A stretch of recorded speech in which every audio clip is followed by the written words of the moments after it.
No Qual é Sua Linha de hoje, a psicóloga Mariana Araújo vai nos contar sobre a psicanálise winnicottiana. Mariana, qual é o estereótipo de um psicanalista? Bom, existem vários estereótipos relacionados à postura, ao silêncio, ao corte, escuta, ao não posicionamento, a técnica, por exemplo, o uso ou não do divã, mas eu acho que o que prevalece mesmo é a figura inacessível do psicanalista. Quanto a postura física, corporal, distanciada, quanto também financeira, em relação ao acesso da psicoterapia e orientação psicanalítica. O acesso é distante. O acesso é distante. A maioria das vezes, na nossa realidade brasileira, sim. Vamos tentar desconstruir esse estereótipo de psicanalista, então. Qual a visão de ser humano e de mundo dessa psicanálise winnicottiana? A visão de ser humano é de estar em constante processo de amadurecimento. O Winnicott, ele fala sobre a linha de desenvolvimento humano, do nascimento à morte. Então ele fala dos processos de amadurecimento, das experiências vividas a serem integradas no si mesmo verdadeiro, ao longo da vida. O ser humano passa por diferentes etapas e desafios mesmo, que são dados pela existência. Conforme ele vai integrando essas experiências, ele vai tornando quem é e como se relacionar com esse mundo que está ao redor, com o ambiente. É certo dizer que essa visão do ser humano é que ele nunca para de crescer, ele nunca para de se desenvolver. Sim, em uma situação ideal, porque existe também as que não são ideais, né? E aí o que o Winnicott fala, o que não faz a gente crescer faz a gente se defender. E às vezes o estabelecimento dessas defesas pode ser adoecedor. Às vezes ajuda, uma boa defesa, uma boa bengala, uma boa máscara, mas pode ser rígido o suficiente para um adoecimento se instalar. Isso é tão legal. Não é? Demais, é muito bonito.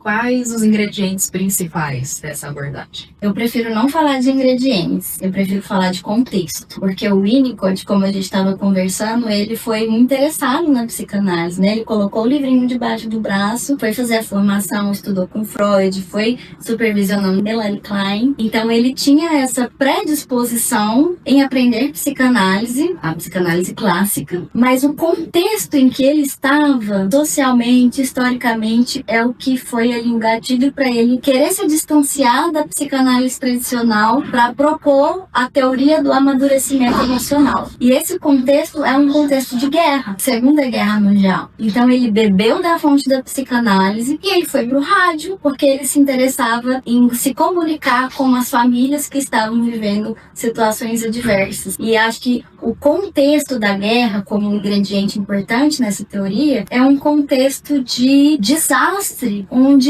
todos vivem. Aí não tem distinção de gênero, de classe, de cor, de raça. Eu acho que o Winnicott, ele se bastou da experiência de psicanalista para conversar com as massas num momento de fragilidade humana. Em pior momento social, ele foi oferecer algo para a sociedade da qual ele fazia parte. Exatamente. O que é uma coisa muito importante, visto que a psicanálise vem de um lugar inacessível. Ela vem da medicina, das formações raras de longa data, 10 anos, 15 anos, o que é difícil. E essa é uma condição material que realmente afasta as pessoas.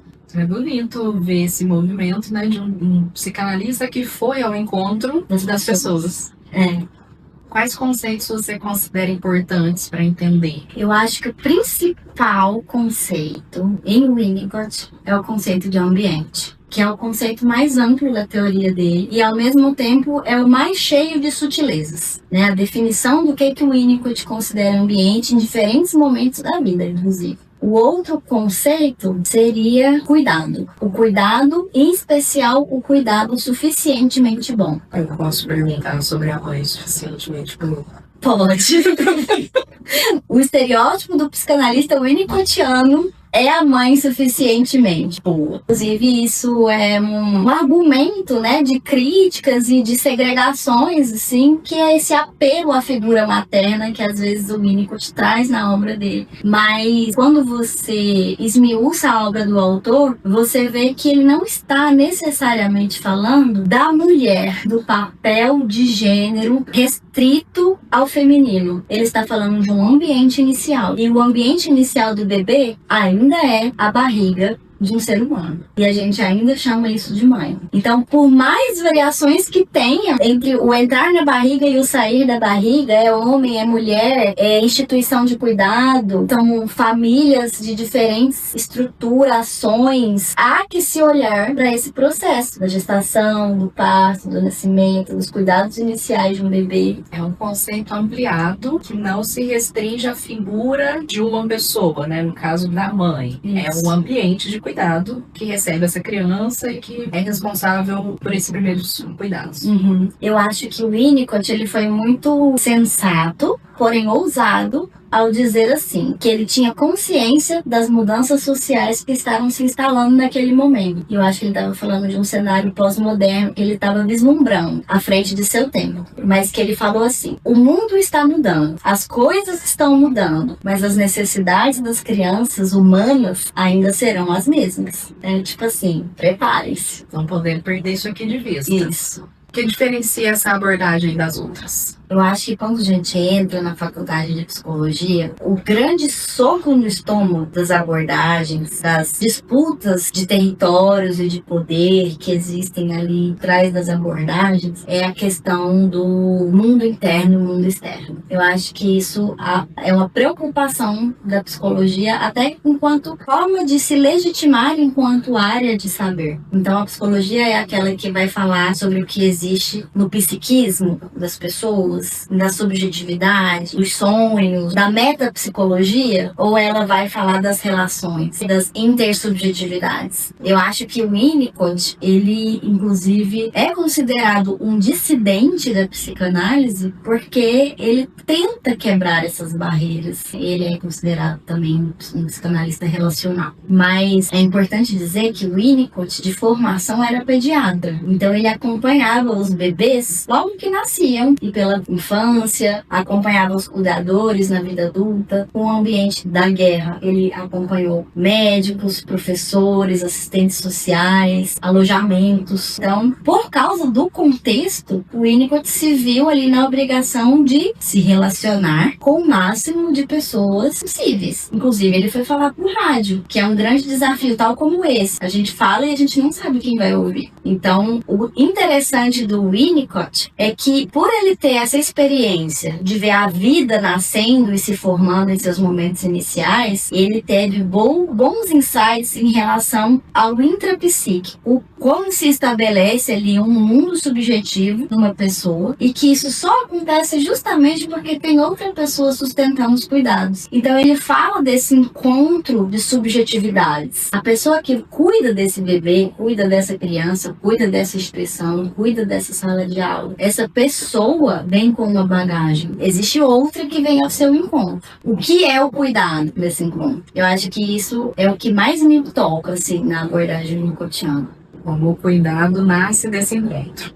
Exatamente. Qual diferença você vê da psicanálise winnicottiana para as outras várias psicanálises? Essa pergunta é muito interessante e ela foi muito bem desenvolvida teoricamente e conceitualmente pelo professor Luparic e pela Elsa Dias. É uma escola de pesquisadores winnicottianos e eles trazem pra gente a importância de se falar dessa mudança de paradigma em psicanálise. O Luparic, ele fala assim, não se trata mais do paradigma edípico e da personalidade enquanto produto dos conflitos que envolvem a castração, mas sim paradigma do bebê no colo da mãe. O que ele quis dizer com isso? Sim, o Édipo existe. Sim, o Édipo é importante. A forma como a gente lida com as frustrações, como nós somos inseridos no sistema de leis e normas culturais, tudo isso é fundante. Mas até a gente ser capaz de entender o que é uma repressão em termos psíquicos, muita água já rolou debaixo dessa ponte, que é o Winnicott. Winnicott fala. Muito trabalho subjetivante já foi exercido no colo da mãe. O Winnicott, ele é um autor da psicanálise que não contradiz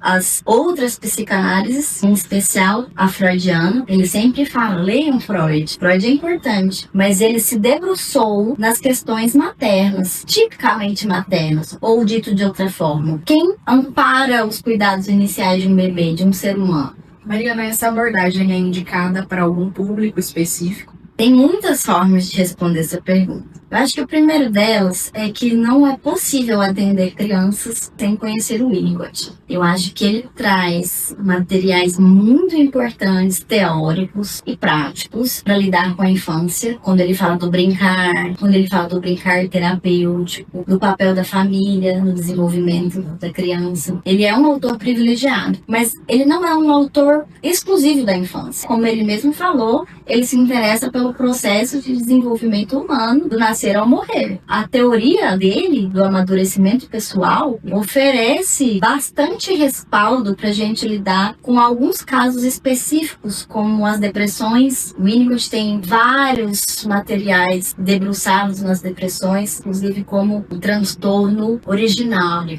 Algo que a medicina vai se apropriar e dar vários outros nomes e subdivisões e classificações, mas o Winnicott tem um olhar específico para as questões depressivas. Interessantíssimo. Distúrbios psicossomáticos, distúrbios alimentares, despersonalização, psicoses. E também para questões adictas. Pessoas que fazem uso e abuso de substâncias. Também é uma teoria que dá bastante aporte teórico.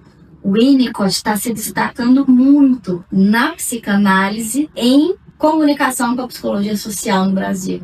Porque nós somos um país colonizado, com inúmeras fragilidades básicas. Quando ele fala de ambiente e cuidado, e não se restringe ali só a mãe ou o ambiente familiar, ele também dá aporte teórico para a gente se comunicar com assistente social, com professores, com escolas, com hospitais. E eu acho que isso é importante para a gente pensar num cuidado decolonial, onde chama a comunidade e os diferentes papéis das pessoas nas suas funções sociais. É muito importante fazer esse diálogo, né? Porque a gente está falando de uma abordagem, um autor que nasceram num outro momento histórico, num outro país, numa outra condição, e é preciso dialogar com a realidade que a gente tem hoje, quem a gente atende hoje, quem são os nossos alunos de hoje, com os conflitos de hoje. É isso aí, muito importante. E não é à toa que o Winnicott é um autor que está crescendo exponencialmente no nosso país. O que você gostaria que as pessoas soubessem sobre a psicanálise winnicottiana?